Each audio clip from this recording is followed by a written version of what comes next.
Marathon has been causing quite a stir on social media over the past couple of days. I know a lot of people are saying you need to give the game time to flourish, and surely upon full release, the player counts will be quadrupled compared to the Server Slam weekend. But while I don't think that that is going to be the case, it might be, though ultimately there are people now demanding that things like Steam DB do not exist because they think it is too mean for the developers to be criticized based on player counts and that it's made gaming discussions too toxic. I have a few different things to show off, but before I get into the topic, if you enjoy the content I create, check out the links in the description, join the community in my live streams, and consider supporting through Patreon or YouTube memberships. Now, I always think it's hilarious when people say we need less transparency. You shouldn't be able to see the player counts of a game because it means you can criticize the developers easier. Oh, it makes gaming discourse so toxic. Blah, blah, blah. You are just mad that your favorite developers are being criticized, or developers you agree with politically can be judged based on player counts. Yes, some games are just going to be failures. Sometimes games, well, all games, each and every game will eventually lose players and dwindle, but at the same time, when a game is new, it is very easy to judge its success or failure based on how many players are in game. And they're just mad that we are able to very quickly have a glance into the world of the video game and what is potentially going on behind the scenes. So there are several posts like this online. Let's start out with this one from Lumina saying Steam player counts being public is the worst thing to happen to gaming in recent time. Mentality of if this game going in a niche genre doesn't outperform every game ever released, it's DOA. Like, holy shit, I can't put into words how stupid it is, and now it'll be every game released. Now, this is happening around the time that Marathon's Server Slam is happening and people are discussing player numbers. But in recent time, yes, we have criticized games like Concord. We have criticized games like High Guard, games like Relooted. All these titles have had low player counts, and shockingly enough, they failed. It's almost like studios need players in order for their games to be successful. But going into a discussion about this doesn't really exist with these types of people because they believe what they are saying is the most logical answer. And in this case, the logical answer is getting rid of Steam player count numbers because they don't like games being criticized based on their low player counts. I mean, you can't make this shit up. This person said, now this tweet isn't against Danny on PC, but after seeing the 750,909,876th post about Steam numbers, I'm convinced a petition should be started to shut down SteamDB. We should not be allowed to see player counts for any game anymore, nor how many are viewing on Twitch, which is so funny. So you are saying that a platform like Twitch shouldn't have viewer counts anymore because, sure, even if they got rid of categories, you could still view the individual streamers' numbers. How fucking stupid do you have to be to actually sit here and argue for less transparency? These are the types of people that will sit inside with a platform like Discord, forcing age verification and then not having to disclose their third-party partners because, well, who cares about transparency anymore? There's a reason that stupid takes like this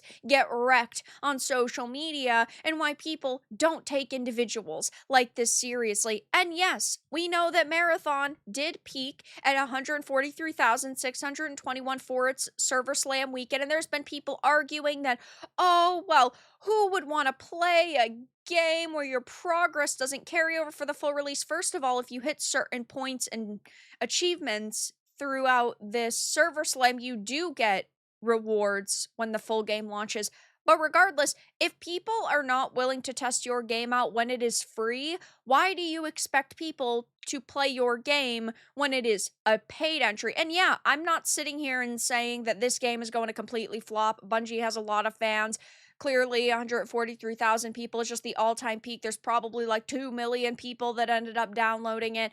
But at the same time, when you are seeing a drastic drop like this in only 24 hours from 143 to 46, and the lowest point was 33,638, it doesn't bode well. It doesn't look very well. And right now, in the middle of an afternoon on a Sunday, it's at 51,000. Maybe it'll go up a little bit more, but yesterday's peak was 76,000. So it's not a good look. And yes, I get that there are people out there who want to defend Bungie and defend these activist developers, and they just want to run damage control for these companies.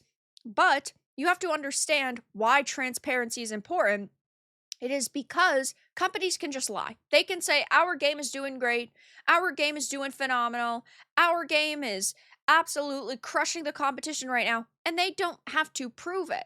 It is a reason why there are so many developers now who will boast about 3 million players or 4 million players or 5 million players, not 5 million sales or 5 million copies sold.